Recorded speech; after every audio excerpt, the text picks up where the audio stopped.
Sentaram, né? Glória a Deus. Amados, eu tenho muita alegria de ver o nível da nossa igreja. Nós temos muitos mestres, muitos jovens que estão fazendo mestrado, jovens que estão fazendo doutorado. Nós temos 3 jovens da nossa igreja fazendo pós-doc. E isso me alegra muito ver o povo se esforçando para chegar lá, não é? E chegando com simplicidade, com honra. E que Deus abençoe vocês mesmos. É isso aí mesmo, tem que estudar mesmo, né, para que o nome de Jesus seja glorificado. O povo de Deus é um povo inteligente. E que Deus abençoe os irmãos. Vamos a Apocalipse capítulo 3. Eu falei que ia dar prosseguimento à série de palavras Santa Ceia, muito mais do que pão e vinho, mas o Espírito Santo parece que mudou de ideia. Eu quero ministrar uma palavra que eu intitulei Carnaval. 2 pontos. Época de comissão de pecados. Época de cometimento de pecados. Pelo menos é a visão que nós temos lá. Quando chega carnaval, os homens ficam alvoroçados, para saber quantos vão beijar na boca, quantas vão pegar, quantos vão pegar, quanto que vai cometer. Então a gente sabe que carnaval é uma época de cometimento de pecados. E esse cometimento de pecados, muitas vezes, é cometido com excesso, com consagração. Os 4 anos de carnaval é a época em que a humanidade se consagra ao pecado. Vi um jovem lá num daqueles blocos lá, que estava numa dessas festas do carnaval que aparece na televisão. Você sabe que quando a câmera chega, aí a multidão vai para frente dela e começa... Eu não sei que fenômeno é esse que a câmera produz do ser humano, né? A câmera apareceu pronto, cara. É uma coisa de louco. Né? A gente vê os homens desesperados para aparecerem. Isso é um fenômeno que a gente precisa estudar ainda. Né? Mas a gente até estudou, mas não é sobre isso que a gente vai falar. E uma repórter da Globo perguntou a um dos meninos que estava no carnaval em Olinda. Aí a repórter perguntou assim: o que você espera desse carnaval? Ele disse assim: que eu tire a barriga da miséria. A repórter, eu não sei se fez de rogada, que não entendeu, mas você está com fome? E ele falou assim: fome de pecado. Eu quero tirar a barriga da miséria, eu quero pecar a palavra que ele usou foi pecado. Eu acredito, embora seja incrédulo numa questão como essa, que aquele homem não seja cristão. Quando digo que sou incrédulo, porque eu acredito que hajam cristãos lá. Então, quando ele usa essa palavra, que é quase uma palavra, como é que eu diria? Uma palavra do métier evangélico, da cultura cristã, né? O pecado faz parte da cultura cristã, da cultura sacra. Mas lá na festa da carne, anti-sacra, o folião usa exatamente essa palavra: eu quero tirar a minha barriga da miséria. Ou seja, a minha carne da miséria. Eu quero pecar até não aguentar mais.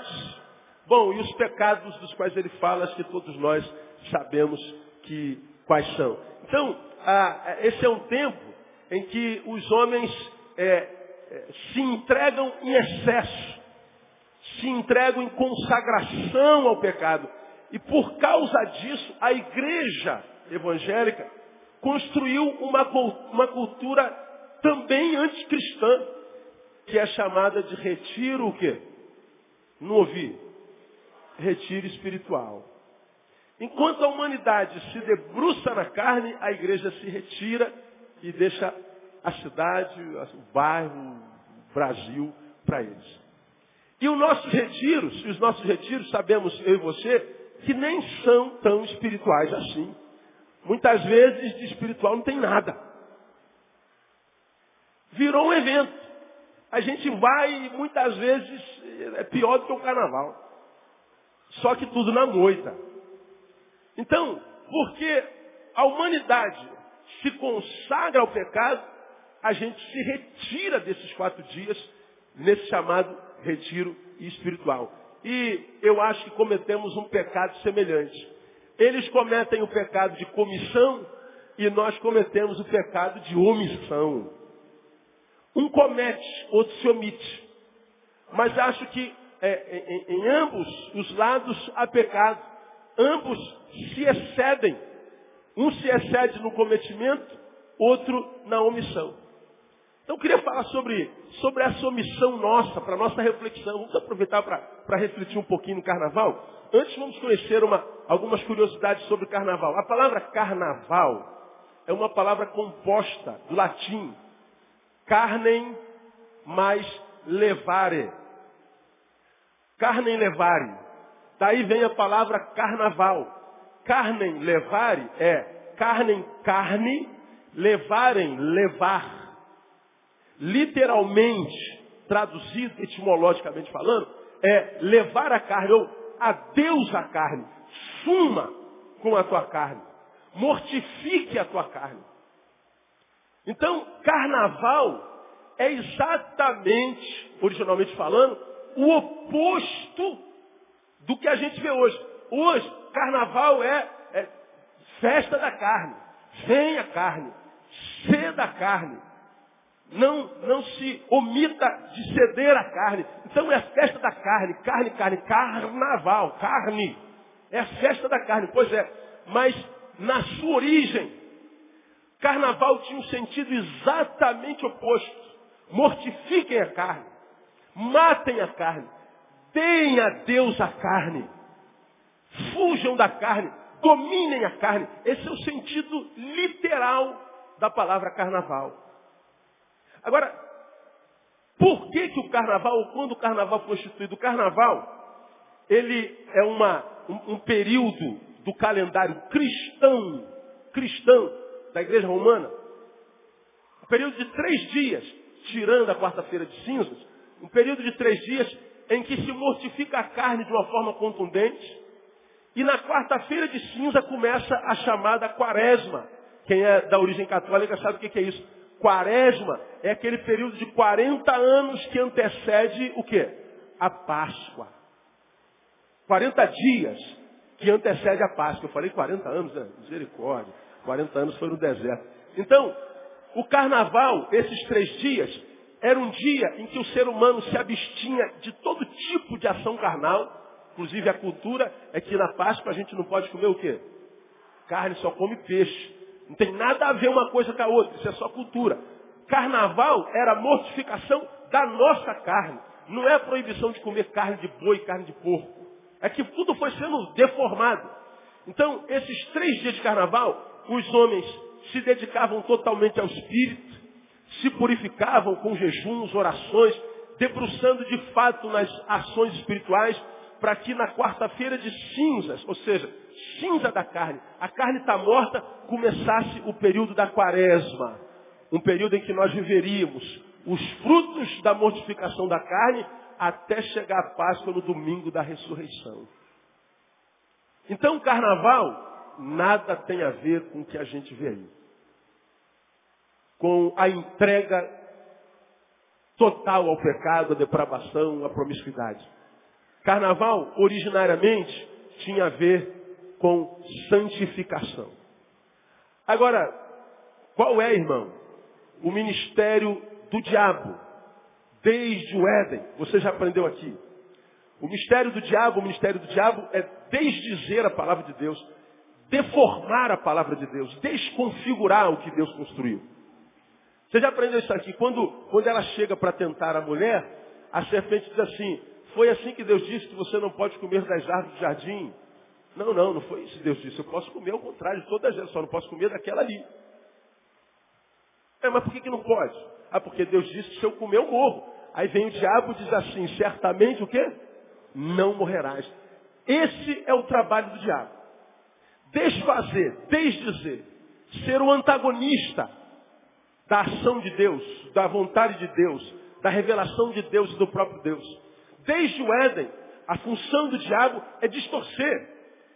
Desde o Éden, a função do inferno é desconfigurar. Deus nos chama para a santidade e Ele vem e nos carnifica. Deus nos chama para a vitória e Ele vem e nos imprime uma vida derrotada. Deus nos chama para seguir em frente em direção ao alvo, Ele nos torna covarde e a gente se estagna, a gente retroage. Deus nos chama para andar em novidade de vida e a gente insiste em viver na velha vida, submisso ao velho homem. Tudo isso são ações espirituais das trevas, porque a ação espiritual da treva é desconfigurar, é deformar o que Deus construiu. O diabo não é criador de nada, ele não tem poder de criação. Ele deforma. Na natureza, nada se cria. Tudo o quê? Tudo se transforma. O diabo faz isso, ele não cria. Ele transforma, mas ele deforma. Então, uma das deformações que o diabo imprimiu na cultura da humanidade foi essa festa chamada Carnaval. Esse período, que começou ontem, originariamente era um período no qual a gente mortificaria a carne. Viveríamos numa abstinência de toda a ordem, para que, quando chegasse a quarta-feira de cinza, o início da quaresma, dos 40 dias, desembocando lá no domingo da ressurreição, nós pudéssemos celebrar a maior festa, o símbolo maior do cristianismo, que é a Páscoa, com santidade de vida. Porque o símbolo maior do cristianismo é a Páscoa, porque a Páscoa simboliza o que de Cristo? Ressurreição. E o que a Bíblia fala sobre a ressurreição? Paulo lá em Coríntios. Porque se Cristo não tivesse ressuscitado, nós, os cristãos, seríamos de todos os homens o quê? Os mais dignos de lástima, de pena. Jesus morreu de uma virgem. E daí? Morreu e foi vencido pela morte? Foi. Então foi como qualquer outro ser humano. O nascimento foi diferente, mas o fim foi igual. Jesus fez muitos milagres, curou muita gente. E daí? Todos os que ele curou, ou melhor, todos os que ele ressuscitou, estão tudo mortos de novo, então? E daí? Curou e ressuscitou, como muitos outros curandeiros passaram por aí e curaram. Então o que Jesus fez? Jesus fez muitos sinais e prodígios. Sim, e daí? Agora, onde é que está a diferença? A diferença do cristianismo para todas as outras religiões. Aonde? Exatamente no túmulo. Você vai lá no túmulo de Buda, fundador do budismo, lá estão os restos mortais de Buda. Você vai lá onde está o túmulo de Allan Kardec, lá estão os restos mortais de Allan Kardec. Você vai lá no túmulo de Maomé, lá estão os restos mortais de Maomé. Agora, você vai lá no túmulo de Jesus, como é que está o túmulo? Está vazio porque ele ressuscitou, amém, amado? A diferença está nisso. Pode aplaudir ao Senhor, é Ele mesmo.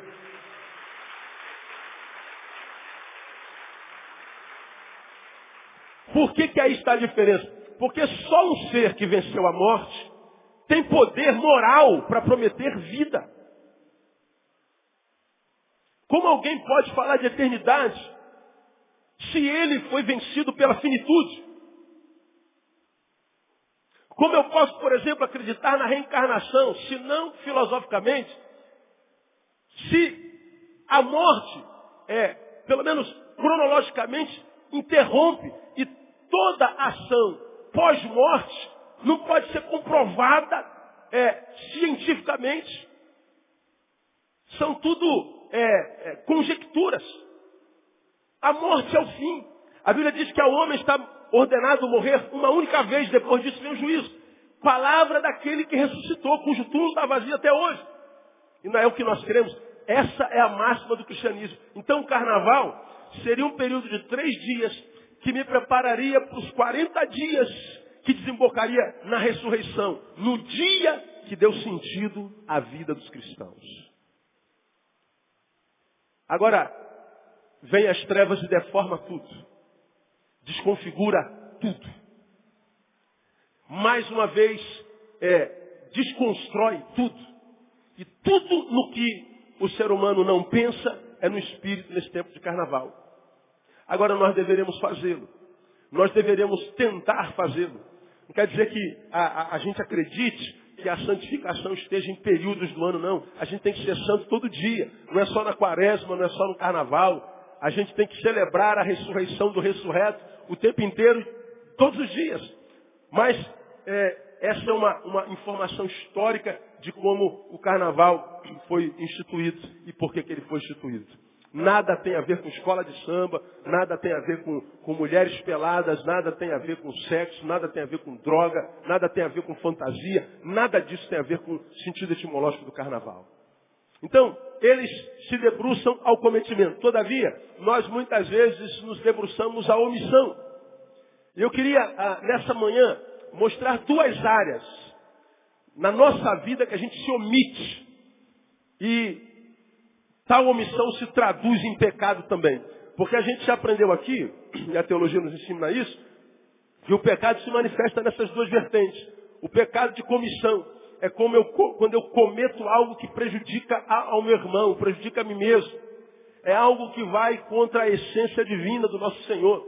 Pecado, a palavra pecado, hamartia no grego, significa errar o alvo. Qualquer um de vocês sabe disso. É como se eu tivesse uma flecha e atirasse naquela bolinha lá na frente e eu errasse o alvo. Pequei. Deus tem um alvo estabelecido para nós, sede santos, porque eu sou santo. Ser santo é viver em novidade de vida, o novo homem que foi gerado em nós pelo Espírito Santo. Ou seja, é a mortificação dessa carne. É não fazer dela Nossa Senhora. Não fazer dela a que rege os meus passos. Não fazer do que gera prazer nela, o que dá sentido à minha vida. Porque o homem sem Deus encontra sentido naquilo que dá prazer à carne. Nós não. A nossa vida encontra sentido naquilo que dá prazer a Deus. Esse é o novo homem. Então, essa é a essência, esse é o alvo. Quando eu erro este alvo, eu estou em pecado. E no meu pecado, eu sempre agrido ao meu próximo, agrido a mim mesmo, agrido a criação, agrido a alguma coisa que é obra das mãos de Deus. Isso é pecado. Agora, quase sempre a gente acredita que pecado é só uma coisa que se comete, mas não. Há um pecado que a gente comete por omissão. E a Bíblia é clara quando fala disso. Você vai se lembrar disso. A Bíblia diz: todo aquele que sabe fazer o bem e não faz, diga, peca. Então veja, pecado não é só a comissão do mal. É a omissão de se fazer o bem. Mas pastor, eu não fiz mal a ninguém. Que pecado eu cometi? Você cometeu o pecado de não ter feito bem a ninguém. Pô, eu não sou uma pessoa má. Acredito. Mas você também não é uma pessoa boa. E por causa desse pecado da omissão, vejo vida de muita gente amarrada. Gente que a gente assim, cara, esse cara é sangue bom, é dessa gente boa. De onde você tirou isso? Pô, pastor, eu nunca vi esse cara fazer mal a uma mosca. É verdade. Nunca vi essa pessoa fazer mal a um rato. É verdade, acredito. Nunca vi essa pessoa falar mal de ninguém. Acredito também. Agora vamos para outra vertente. Você nunca viu ela fazer mal. Viu ela fazer bem a quem? Bom, é verdade. Isso aí também é mal, não vi, mas bem também. Não, mas se já não faz mal, já está bom, né, pastor? Não, não está bom não, irmão. Para Deus não. A ação do mal é a ação do velho homem. Mas quando o novo homem, 2 Coríntios 5,17, pelo que se alguém está em Cristo, vamos comigo, nova criatura é, vamos juntos. As coisas velhas já passaram e tudo se fez novo. O homem velho praticava o mal. Bom, se alguém está em Cristo, ele se transformou em nova criatura, essa nova criatura não vai ser marcada só pela abstinência do mal. Ele vai ser marcado pelo cometimento do bem. Agora, essa palavra nem sempre soa bem aos nossos ouvidos, porque nós cristãos acreditamos, e é verdade, mas a exegese dessa fé está equivocada, que nós não somos salvos pelas obras. A gente vai lá em Efésios 2,8 diz, porque pela graça sois salvos por meio da fé. Isso não vem de vós, é o quê?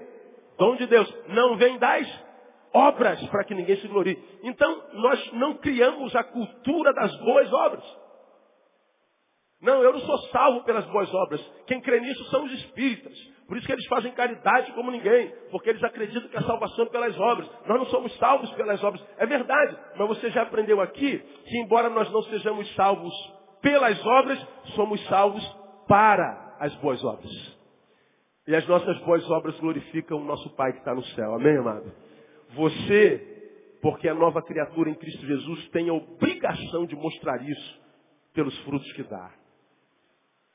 Então, o Evangelho não tem só essa vertente de abstinência. Ser evangélico não é deixar de fazer tão somente. É deixar de fazer para fazer algo novo. Está lá em Isaías. Deixe o ímpio o quê? O seu caminho e volte-se para o Senhor. Então não é só deixar o mau caminho. É voltar para o Senhor. Não é deixar, acabei com isso, mas permaneci no mesmo lugar, não. É deixar esse velho para voltar para o Senhor. Então, o Evangelho, ele não é abstêmico, ele é prático. Não é uma realidade da cultura evangélica. Porque nós somos mais conhecidos pelo que não fazemos do que por aquilo que fazemos. Na cultura do Brasil, na Europa nem tanto, já é pós-cristão, a gente é mais conhecido pelo que a gente não faz. O crente é aquele que não bebe, o crente é aquele que não fuma, o crente é aquele que não adultera, o crente é aquele que muitas vezes não joga futebol, o crente é aquele que não, aquele que não, aquele que não. Eles sabem tudo que a gente não pode fazer a priori. Agora, o crente não faz nada disso. O que o crente faz? O crente vai para a igreja. Pô, mas é para isso que nós somos chamados, para vir para a igreja. Será que o que Deus quer de nós é só essa vida abstêmica? Será que o que Deus quer de mim, de você, é essa vida anêmica, que vive só de sensações? Estou sentindo a presença de Deus. E daí? Se a presença de Deus que você sente te leva ao quê? Aonde? Então o Evangelho, ele tem essa vertente dicotômica. De um lado eu deixo o mal, mas, ato contínuo, eu me apego ao bem. Então a omissão na vida de um cristão é omissão na vida de um cristão que está em pecado. Aí aqui vai a palavrinha para você, irmão. A quem Deus talento, Deus deu talento. Deus te chamou para quê, irmão? Para a palavra? Deus te chamou o quê? Para a misericórdia? Qual é o teu dom? E, de repente, nessa manhã Deus está perguntando assim, o que você está fazendo com o talento que eu lhe dei? O que você está fazendo com o dom que eu lhe dei?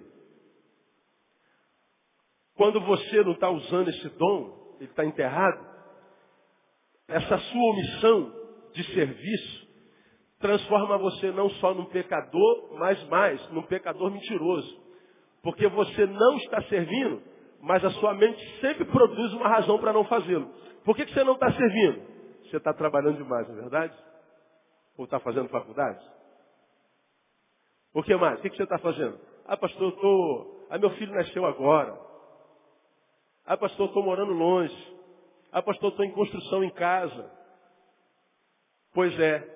Se você perguntar a uma ou duas pessoas que estão do seu lado, que de repente trabalha para o Senhor, e cujo dom ele desenvolve com desenvoltura, alegria, denodo e sucesso, de repente ele está fazendo faculdade igualzinho você, mas ele está servindo. De repente a casa dele está no telhado, no tijolo, está sem piso ainda, está em obra há 36 anos na casa dele, igual de igreja, mas ele está aqui servindo ao Senhor. Ele está trabalhando de dia, estudando à noite como você, mas está desenvolvendo o dom que Deus deu. Ele está servindo, ele está fazendo, ele está de alguma forma sendo usado pelo Senhor para abençoar ou o seu corpo na igreja ou aos seus filhos fora dela. A omissão é pecado. Você pode estar aqui não fazendo mal a ninguém, mas se você não faz bem a ninguém, você está em pecado. Talvez você tenha a resposta por causa disso, de por que a vida não rola mais em você. Não desenvolve, por que as coisas não acontecem. Pô, pastor, o bagulho está doido, está tudo amarrado na minha vida, a coisa não acontece. Eu não sei o que eu estou fazendo de errado. Nada. Você não está fazendo nada de errado.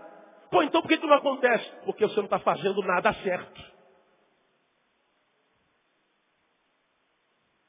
Nada acontece porque você não está fazendo nada. Nem errado e nem certo. Você simplesmente se omitiu. Como eu preguei alguns domingos atrás, se a igreja é o corpo do Senhor e você é membro dessa igreja, você é membro do corpo. O que você é no corpo? Olhando um corpo como o meu e o teu, que tem vários membros dentro e fora, cada um com a sua função, qual parte, qual área do corpo você é? Pois é, suponha que você seja o dedinho mindinho do corpo.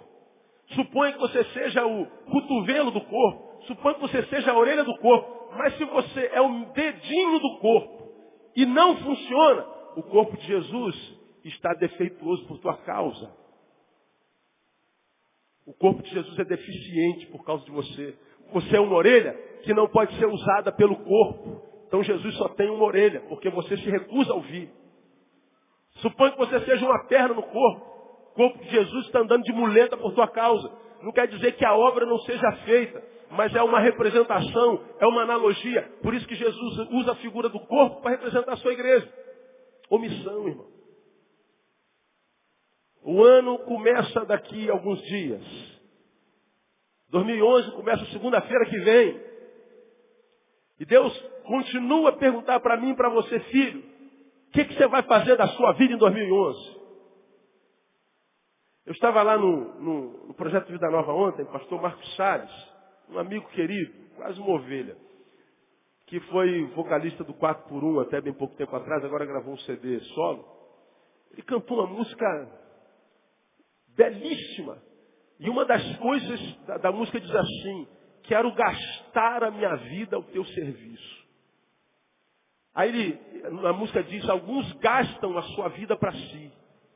Alguns gastam a sua vida no mundo. Alguns gastam a sua vida em nada. E ele diz: eu quero gastar a minha vida a teu serviço. A palavra me impactou. A música é linda demais. Não vamos sair daquela música aqui. Vou dar o CD pro Clavinho para a gente cantar essa música. Tremenda música. Quero gastar minha vida ao serviço do Senhor. Agora, olhemos para nós, irmãos, individualmente. Veja quantos anos você está vivendo para si. Quantos anos você está vivendo para esse bendito desse teu trabalho, que você só está lá porque precisa do dinheiro que ele coloca no teu bolso para você colocar pão sobre a sua mesa. Mas tu não tem paixão nenhuma por ele. Mas você dá a ele mais do que ele requer de você. Você dá aos teus projetos mais do que ele requer de você. E por causa disso, você não dá nada para Deus. Ó, irmão, eu sou pastor de uma igreja.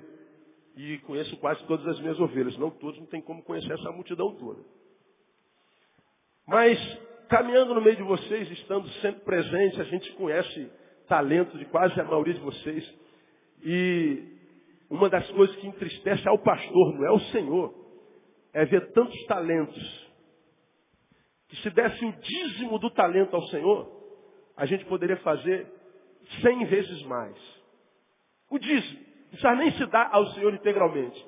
Mas se você fosse dizimista do teu tempo, se o tempo que você gasta para si, você desse o dízimo disso, a obra de Deus poderia estar bem mais adiante do que está hoje. Não estamos reclamando do que a gente está fazendo. Estou satisfeito com a minha igreja dessa.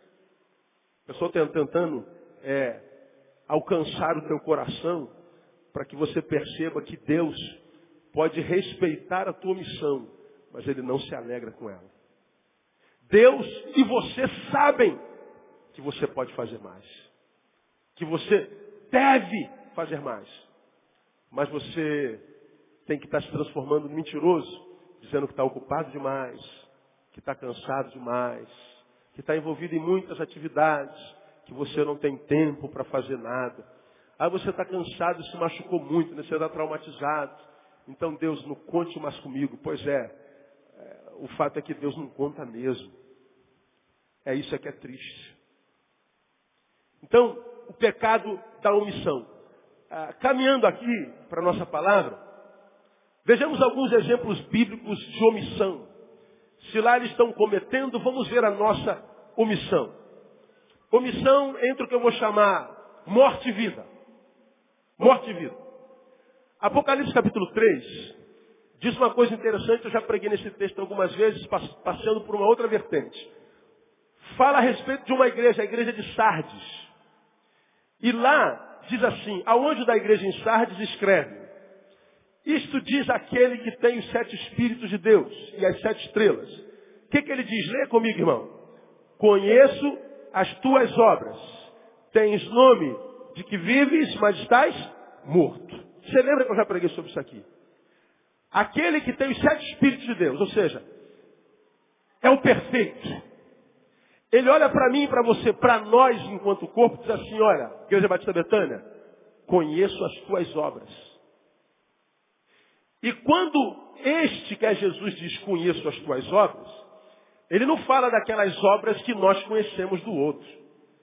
Ele fala não só das obras que eu conheço de vocês e vocês de mim, mas primordialmente ele está falando daquelas obras que nós praticamos que ninguém sabe que a gente pratica. Das obras ocultas. E das obras de cometimento e das obras de omissão. Ele está dizendo, conheço as tuas obras. Porque eu conheço você por dentro e por fora.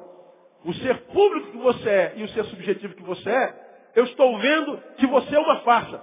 Você parece que está vivo, tem fama de estar vivo, todos imaginam que vivo você esteja, mas eu sei que você é o quê? Não ouvi? Morto. Sabe do que Jesus está chamando a igreja? De um morto disfarçado. Irmão, eu já vi pessoas disfarçarem-se de tudo, cara. Eu já vi, por exemplo, homens que pareciam homens, mas não eram. A Coca era Fanta. Eu já vi mulheres que pareciam mulheres, mas não eram.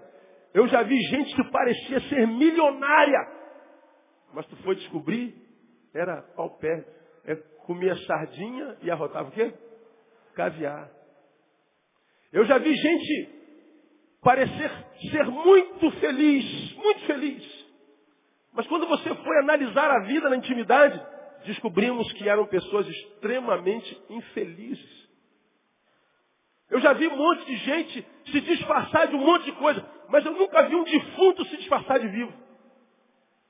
O cara está sentado do teu lado, meu. Coradinho, bonitinho, queimadinho. Aí tu encosta nele assim, chega a dar um... Exagera, ô irmão, sangue não tem poder. Aí não é defunto disfarçado de vivão. Como é que pode um negócio desse, cara? Tens fama de que vivo, mas estás morta. É o que ele está chamando a igreja. Igreja, você é um defunto disfarçado.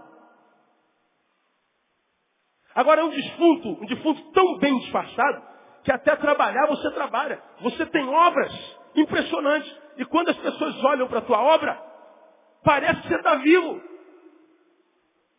Isso aqui é quase uma incongruência bíblica.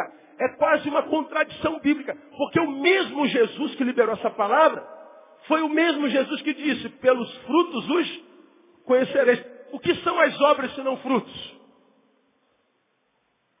Agora Jesus está dizendo que esse defunto chamado Igreja de Sardes frutificava, mas o fruto dele era dissimulado. Era um defunto muito bem disfarçado. Uma igreja que parecia viva, mas era morta.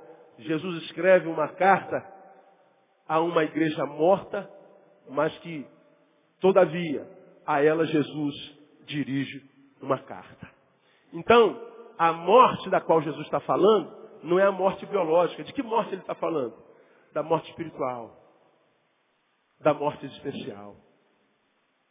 Quando ele fala da morte espiritual, da morte existencial, ele está falando, portanto, você vai se lembrar disso, da morte que o diabo imprime. Qual é a morte que o diabo imprime? Quem se lembra? Ele mata sem tirar a existência. Repita comigo, o diabo mata sem tirar a existência. Diferente da morte biológica. A morte biológica, quando me alcança, não tem jeito. Está lá o corpo estendido no chão, vou para debaixo da terra. Agora, quando o diabo que veio para matar, inclusive, não só roubar e destruir, quando ele imprime a sua morte, ele nos mata, mas muitas vezes a gente não sabe que morreu. Ele nos mata e a gente continua vindo para a igreja. Ele nos mata e a gente continua, quem sabe, fazendo, nem que seja por algum tempo. Só que o morto, quando faz, não encontra alegria no feito. O morto, quando faz, não encontra plenitude, locupressão. Por isso, ele logo para de fazer. E quando ele para de fazer, ele entra no estado de inércia espiritual. A inércia é o estado comum de um morto. Por isso que a omissão é pecado. Porque revela que nós, quem sabe, estamos mortos e nos entregamos a essa morte sem luta. Pergunta que Deus faz para mim e para você nessa manhã. Meu filho, Você está morto ou você está vivo? Ninguém pode responder por ninguém. Eu até arriscaria olhar para alguns de vocês e falar assim, fulano está mortinho, mortinho, fulano está mortinha, mortinha. Chega a estar fedido. Espiritualmente falando. Porque por causa do fato de vermos capacidade, talento, mas inoperante. Pessoas a quem Deus deu talento e Ele enterrou. Pessoas que no final dos tempos se frustrarão. Porque Jesus vai perguntar para mim e para você, filho, eu te dei 1 talento, eu te dei 5 talentos, eu te dei 10 talentos. Vamos ao relatório? A Bíblia fala que quem tinha 10 multiplicou e fez quantos talentos? 20. Quem tinha 5 fez quanto? 10. Quem tinha 1? Enterrou. E o que foi dito para ele? Servo mau e fiel. Infiel. Tirou o talento daquele 1 e deu para quem tinha 10. Então ele já tinha pouco, ficou sem nada. O outro tinha muito e ganhou mais. Mas por causa de quê? Por causa de postura. Por causa de voluntariedade. Por causa de disponibilidade para Deus. Pelo fato de não se entregar à omissão, à preguiça, à má administração de si mesmo. A mentira que diz que você é ocupado demais, que você está cansado demais. Cansado, irmão. Todos nós vivemos num tempo de cansaço. A diferença entre os que vencem ou não está na forma como lida com o cansaço. Exemplo claro. A semana, você já me viu pregar sobre isso centas vezes. Me lembra aí, todavia, quantas horas tem uma semana? 24 vezes 7. Professor de matemática aí. Não, eu espero. Enquanto não sair o número daí, eu não continuo. Alguém tem que saber matemática aí, não é possível. 168? É isso mesmo? Então a semana tem 168 horas. Vamos lá, quantos cultos nós temos na igreja, a priori? 1 na quarta e no domingo quantos? 2. Quantas horas dura o culto de quarta-feira? De 7h30 às 9h30. 2 horas. Culto da manhã, de meio-dia, de 10 a meio-dia, mais 2 horas, 4. E da noite, de 6h30 às 8h30. De 6 às 8h30, 2 horas e meia. Então nós passamos, por semana, falando em ação eclesiástica, eclesiologia, 6 horas e meia por semana. Quantas horas tem a semana? 168. Se nós fôssemos dar o dízimo para Deus 10 horas de semana, quantas horas deveríamos dar a Deus? 16 horas e 8 minutos. Um negócio desse aí. Agora, a gente tem 6 horas e meia. Pois bem, você é um péssimo administrador de si mesmo. Porque acha que é o único que trabalha muito e é o único que sai do trabalho e vai para a faculdade à noite. Você é o único que tem filho, você é o único que é mãe, você é o único que é pai, você é o único que é empresário, você é o único bambambam. Os outros são tudo desocupados, desempregados, vagabundos de Deus.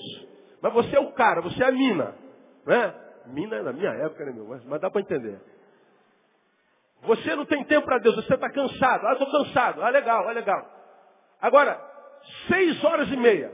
Quando você vai descansar, de quem que você tira a hora? Do trabalho, da faculdade, da empresa, ou tira das 6 horas e meia que dá para Deus? Geralmente das 6 horas e meia que dá para Deus.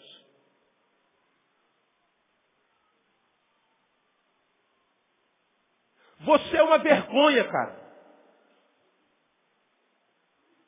Eu tenho vergonha de algumas ovelhas. Algumas amigas minhas. Agora, eu não me meto na vida de ninguém. Agora, você imagina o que Deus pensa de vocês, de nós. Se não vê ninguém faltando faculdade para dormir uma noite a mais. Mas se veio de manhã, não vem à noite porque está cansado. Se veio à noite, não vem de manhã porque está cansado. Se veio de manhã, não vem à noite. Se veio domingo, não vem quarta-feira. Estou cansado. Pois é, eu nunca vi ninguém chegar mais tarde no trabalho para dormir mais 2 horas de manhã. Na igreja, você se aborreceu com alguém. Não pode se aborrecer com ninguém. Na igreja tem que dar tudo errado. Porque se não der certo, você larga o ministério porque você não quer se aborrecer. Deus não merece o seu aborrecimento. Você quer fazer para Deus, mas Deus, que eu não tenha dor de cabeça, que o diabo não se levante, que todas as ovelhas virem anjo, que todos os meus liderados me acompanhem, me amem, que eles me deem presente no dia do meu aniversário. Senhor, eu estou até aqui para te servir, mas não faz dar errado não. Pois é, vai servir quanto tempo? 2 meses, 1 ano, 2 anos. Porque você está entregando o ouro na mão do inimigo. Sabe como é que eu paro de servir a Deus? É só dar errado. Pronto, vai dar errado na tua vida em todas as áreas. Agora, se você fala assim, eu vou servir a Deus de qualquer jeito, dando certo ou dando errado, me amando ou não me amando, eu sei para que eu fui chamado, eu vou fazer, aí o diabo vai te tentar um pouquinho para saber se isso é verdade. Aí, tu está sendo amado e está dando glória a Deus, te apunhalaram pelas costas, continua dando glória a Deus, ele fala assim, não adianta tentar esse cara, porque se dá certo ou dá errado, é a mesma coisa, então não vamos gastar tempo com esse cara aí não, vamos tentar aquele idiotinha lá, porque ele se entrega fácil. Agora não, na igreja você se aborrece e se entrega. Agora diga para você, se aborrece no teu trabalho de quando em vez? Ou toda vez? Se aborrece. Por que tu não pede demissão? Já brigou com teu marido, com a tua esposa, teus filhos? Por que não se divorcia? Ah, pastor, pois é. Valores, irmãos. Valores. O reino não está em primeiro lugar. A gente vai secundarizando a nossa relação com Deus e com a sua igreja. Aí não sabe, a vida está toda amarrada, o cara não é possível. Mas você acha que a amarração ou a ação do tranca-rua que tranca tudo na tua vida só é possível porque você comete um mal? Não. Você está aprendendo aqui que não é a comissão do mal, é a omissão de fazer bem. A gente sempre rouba do de Deus. Tem 168 horas. São 6 horas e meia que a gente gastaria, eclesiologicamente falando, em comunhão para servir ao Senhor ou para ser treinado por Ele para servir ao próximo. Mas não, você não tem tempo, você prefere descansar. E continua cansado, não é verdade? Está sempre cansado, não é verdade? Está sempre com sono, né? Está sempre por aqui, não é? Está sempre com vontade de pegar no pescoço de alguém, de dar uma facada, não dar um tiro na testa de alguém, não é? Não é verdade? Você está com as suas emoções por aqui, não é? E está dormindo domingo, não está? Pois é. Vai ficar assim até Jesus voltar. Vai deixar de ser burro. Pastor, pega leve, pastor. Pois é. Se tu não é burro, então você não se ofende. A gente tem que saber discernir, irmão, a nossa vida espiritual. Quem está em vitória não está em vitória tua, não. E quem está em derrota não está em derrota tua, não. O que eu tenho aprendido na vida, que ninguém está na M à toa. O M é M mesmo. Está na M, alguma coisa fez para estar lá. Ou deixou de fazer alguma coisa que deveria ter feito para estar lá. Ninguém está lá à toa, por acaso. Ninguém. Só que a gente sempre diz, é o diabo que está se levantando, pastor. O diabo está se levantando contra mim. Não, o diabo se chama pelo teu nome. É você que está se omitindo. Você que está dormindo quando devia estar trabalhando. Você que está trabalhando quando devia estar dormindo. Você que devia estar de boca fechada quando está falando. Devia estar falando quando está de boca fechada. Isso é discernimento, isso é sabedoria. Há tempo para tudo. Tempo de ir e vir, de abraçar e deixar de abraçar. De dizer sim, dizer não. Tempo de nascer, tempo de morrer. Tempo de descansar, tempo de trabalhar. Tempo de ir, tempo de vir, tempo de parar. A gente tem que saber. Agora, quando a gente não tem sabedoria de Deus, a gente confunde tudo. Quando tem que falar alguma coisa, fica quieto. Quando tem que calar a boca, pelo amor de Deus, não fala nada agora. Ele vai, vomita em cima do outro. Está na hora de servir ao Senhor, ele vai e se omite, não posso. Está na hora de ficar quietinho, descansa, filho, eu abençoo os meus enquanto dorme. Aí você vai e se enfia no lugar novo. Aí, nada do que faz está certo. Falta discernimento. Discernimento. Essa igreja é uma igreja morta, mas Jesus mandou uma carta para ela. Portanto, não é da morte biológica, ele está falando da morte espiritual, está falando da morte do discernimento, está falando da morte da sabedoria, está falando da doença do senso de valores. É disso que ele está falando. O que Jesus diz é que eles estão vivendo uma vida que não é vida. Eles estão vivendo a morte. Viver a morte é viver a estagnação. Viver a morte é viver a ausência dos sonhos. Viver a morte é viver a ausência da esperança. Viver a morte é viver sem alegria. É viver só com obrigação. Viver a morte é não viver, é existir. Porque a promessa de Deus para mim, para você, diz, eu vim para que vocês tenham o quê? Vida. E que tipo de vida? com abundância. A abundância é alegria, é acordar dando glória a Deus, é não perder o sonho, não ser roubado na essência. É na vitória ou na derrota entender que Deus é conosco em qualquer instante. É o que as meninas cantaram. Se nossos sonhos não estão firmados em qualquer coisa, mas no Deus é impossível. Portanto, mesmo que eu esteja mal, está tudo certo, porque eu sei o Deus que eu sirvo e eu sei que Ele vai mudar a minha história no nome de Jesus. A gente nunca se entrega. Isso é vida. Agora, a igreja estava entre a vida e a morte, vivendo a morte. A morte era a marca da sua vida. Por exemplo, no carnaval, a gente vê os crentes o tempo inteiro condenando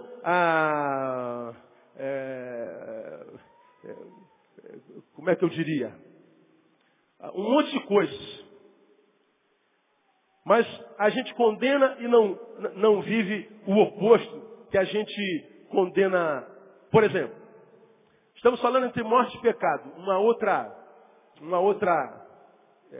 área na qual nós somos omissos. Não só entre morte e pecado, mas entre o que a gente chama morte e vida, mas entre o que a gente chama pecado e santidade. Nós combatemos o pecado. Dizemos que o pecado se separa de Deus. Nós dizemos lutar contra o pecado, que o pecado é o que a gente quer vencer. A gente condena o pecado, mas não busca a santidade na mesma proporção que a gente condena o pecado.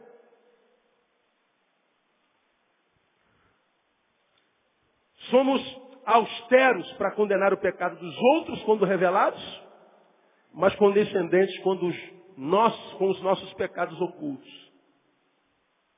A hipocrisia no nosso meio é uma coisa de louco. E eu sou quanto mais acusador disso, da hipocrisia, de ver os crentes mais santos que Jesus, sempre apontando o pecado do outro, condenando todo mundo, lançando no inferno. Essa semana eu jantei com um casal que me pediu para ir à casa dele por causa de algumas realidades que estão vivendo. Aí eles falaram para mim assim: pastor, eu queria que o senhor visse um vídeo. O senhor já foi na Califórnia? Já foi em São Francisco? Já. Então o senhor conhece a Golden Gate? Conheço. O senhor já viu um vídeo que tem no YouTube de pessoas se suicidando, pulando da Golden Gate? Eu falei, nunca vi, mas já me falaram 1000 vezes desse vídeo. Nunca tive vontade de ver. Eu queria que o senhor visse. Sentamos na sala e a gente foi ver os suicídios na Golden Gate. Eu estou vendo na Golden Gate, o pessoal se jogando de uma ponte que é bem mais alta que a ponte de Niterói. De toda a idade. E pastor Ribamar, que mora lá em São Francisco, volto lá este ano, tiramos foto naquela ponte de Neil. Todo dia alguém se joga dessa ponte. Todo dia. São 30 suicídios por mês, 25. E o que é mais sinistro, o governo não coloca uma tela aqui, ó. Não faz nada. Eu estou sentado lá, vendo aqueles suicídios. Falei, meu Deus, o que eu estou aqui vendo suicídio, meu? Mas dá uma agonia. Eles botaram uma música meia mortem lá naquele vídeo e dá uma agonia. Você é apaixonado pela vida vendo pessoas abrindo mão dela assim, tão facilmente. Porque o cara para pular dali, o cara tem que ser muito macho. O cara para suicidar, ele tem que ter uma coragem inumana. Pois é. Por que não pega essa coragem e canaliza para combater o inimigo que o oprime? Falta de discernimento. Aí, quando eu estava vendo um velhinho, cabeça branquinha, de uns 80 anos subindo naquela ponte, se jogando, eu falei, meu Deus, o homem viveu tantos anos, quantas lutas passou. Aí fiquei vendo aquele corpo caindo até as águas, fiquei pensando da visão que nós temos, por exemplo, com relação ao suicida. Qual é a verdade que corre no inconsciente coletivo do evangélico a respeito do suicida? Todo suicida vai para onde? Vai para onde? Para o inferno. Não, o suicida não é salvo. Da onde é que nós tiramos isso? Essa verdade que rola no mundo a respeito do suicida, nasceu de onde? Quem entre nós, ao estar lá no alto daquela ponte, assim, ó, na pontinha, leva uns 10 minutos buscando coragem para me jogar. Do alto até abaixo deve levar uns 3 segundos. Um pouquinho mais, um pouquinho menos. 3 segundos pode mudar a história da vida de alguém, não? Pode ou não pode? Pode. Você acha que nesses 3 segundos aquele homem não pode ter se arrependido? Ou digamos que ele não teve tempo para pensar em arrependimento. Esse homem está se jogando lá porque não teve sabedoria para lidar com os seus problemas. Ele não teve sabedoria. Agora, você acha que Deus não tem capacidade, quiçá, de ler o seu coração e ver o quanto aquele homem está angustiado, o quanto ele quer viver, o quanto ele está sofrendo, quem sabe, por causa de amor. Só que ele não conhece em essência a palavra, ele não conhece porque, quem sabe, eu e você não fizemos isso com o nosso testemunho, com a nossa postura. E ele está ali se jogando por pura ignorância. Você acha que Deus, na sua graça, não pode ler o que está por trás da atitude dele e liberar perdão, porque Jesus pagou o preço na cruz do Calvário? Pode. Mas eu e você lançamos as pessoas no inferno com muita facilidade. Ih, vai para o inferno. Teve uma irmã que escreveu um e-mail para mim outro dia. Eu acho que eu já respondi. Se eu não respondi, pelo amor de Deus, deve ter respondido. Eu não respondo a todos, não dá mais. E ela me escreveu assim: pastor, eu tenho um amigo que é homossexual. E ele mora com outro camarada. E eles conseguiram adotar uma criancinha. É meu amigo, guardo ele demais, frequenta a minha casa. O homem é maior do que o sexo que tem. Ele é um ser humano. E eu gosto dele mesmo, ele é uma bênção na minha vida, é um amigo. Posso não concordar com a sexualidade dele, mas ele é gente, eu tenho aprendido isso aí, tá certo? E ele foi lá em casa e falou assim: fulano, será que o seu pastor na sua igreja consagra minha criança ao Senhor? Uma criança adotada por um casal de homossexuais. E ela ficou: eu acho que sim, não é problema nenhum. Aí perguntou uma outra pessoa da igreja: você acha que pode consagrar uma criança adotada por um casal de homossexuais? Eu falei: de jeito nenhum. De jeito nenhum. Como que vai consagrar uma criança que é filha de um homossexual? Não pode botar lá na frente uma criança: olha, isso aqui é filho de um homossexual.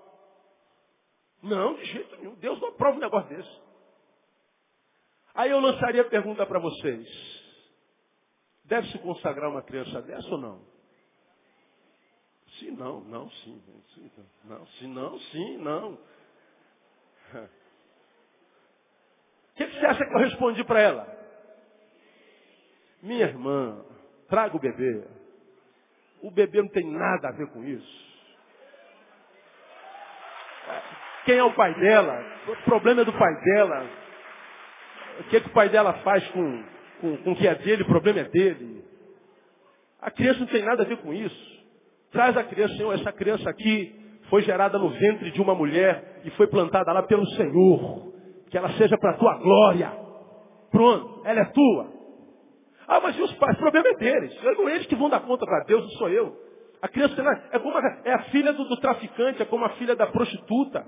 É como a filha que nasceu de um estupro. A criança não tem nada a ver com isso. Mas nós criamos as nossas verdades. Não, Deus não abençoa a criança dessa. Como é que vai botar uma criança dessa no pau? Não pode. Da onde que não pode? Da onde vem essa verdade? Da mente sem discernimento. Ah, eu não concordo. Pois é, o problema é seu. Agora, criança não tem nada a ver com isso. A nossa dificuldade em abençoá-la não está com relação a ela nem quanto ao pai, mas quanto à visão que eu tenho deles, quanto ao meu preconceito, ou quanto ao meu conceito equivocado. Não é preconceito, é conceito equivocado. Não abençoa o que Deus não abençoa, que é o que Deus chama de torpeza, a homossexualidade. Mas o homossexual precisa ser amado. E a criança não tem nada a ver com isso. É uma realidade da qual nós não podemos mais nos furtar. Vão ser adotadas, sim, e não tem mais jeito, irmão. É a realidade. Agora, o que a criança tem a ver com isso? Nada. nada e nada. Agora, nós vamos nessa de pecado e santidade, condenando um monte de coisa, que para que o oposto, nós também não somos verdadeiros. Quer ver uma coisa? No carnaval, por exemplo, nós condenamos a bebedeira. Condenamos a embriaguez. É um tempo, pastor, que as pessoas se embriagam. É verdade. Devemos condenar. Porque lá em Paulo está escrito, não vos embriagueis, o quê? Não ouvi? Com vinho. Mas, diga o restante, enchei-vos do Espírito. Aí eu condeno a bebedeira dele, mas não me encho do Espírito. Ele não pode se embebedar. Agora, eu posso não me encher. Ele pode encher a cara. Não, não pode. E você? Pode ficar vazio como está? Não, não devia. Ele poderia estar lá bebão dizendo, você está vazio, seu crente porcaria. Você está dizendo que eu estou cheio? Você está vazio, seu porcaria. Quem tinha que estar cheio era você, não eu. Sabe por que eu estou cheio? Porque você está vazio. Porque se você tivesse cheio, tivesse me amado, eu talvez não estaria cheio como eu estou. Agora a gente joga pedra no bêbado, mas não enfia uma faca no coração porque está vazio. A gente condena, por exemplo, a promiscuidade. Sangue de Jesus tem poder contra a mulher pelada, pastor, está amarrado, isso acaba com a família. Mas você está lá na Globo, vendo as rainhas de bateria, aleluia. Os pensamentos estão lá todos diabolizados. Eles não podem ficar pelados, mas eu posso vê-los. Não, pastor, é o nu artístico. Eu gosto da beleza cultural. Vai ver uma exposição de Rodin, de Aleijadinho. Aí está aqueles quadros tudo torto assim, que ninguém entende nada. Mas está todo mundo ali desbabando, fingindo que entende alguma coisa. Mas não, a gente está lá. A gente fala das fantasias deles. O crente não pode se fantasiar, não pode se mascarar. Isso aí é do capeta. Pois é, mas o ano inteiro a gente caminha com as nossas máscaras. O ano inteiro a gente carrega máscara. Carrega mentira, carrega hipocrisia. Carnaval é a época na qual eles tiram as máscaras deles. Mostram que são. A sociedade mostra que era o carnaval. Agora a gente anda de máscara o tempo inteiro. Então, irmão, para nossa reflexão, se de um lado eles cometem, do outro nós nos omitimos.